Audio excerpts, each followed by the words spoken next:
কর্মবিরতিতে যারাই যাবে তাদের আর ফেরানো হবে না। সাথে সাথে ৩ দিনের মধ্যে নতুন নিয়োগ। উপদেষ্টা আসিফ নজরুল।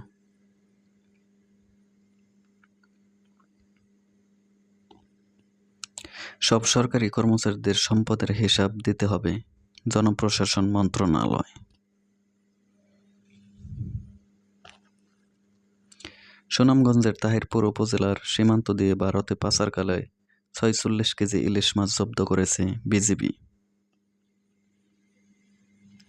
বাংলাদেশ পুলিশের বিভিন্ন পদমর্যাদার ৮৩ জনকে রদবদল।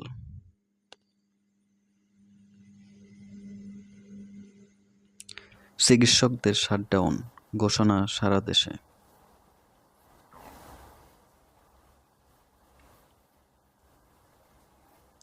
ছাত্র আন্দোলনে গুলি করা পটিয়ার সেই সাবেক ছাত্রলীগ নেতা গ্রেফতার।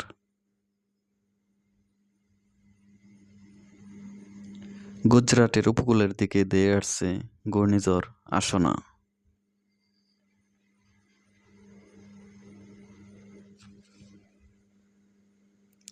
সাথে থাকার জন্য ধন্যবাদ।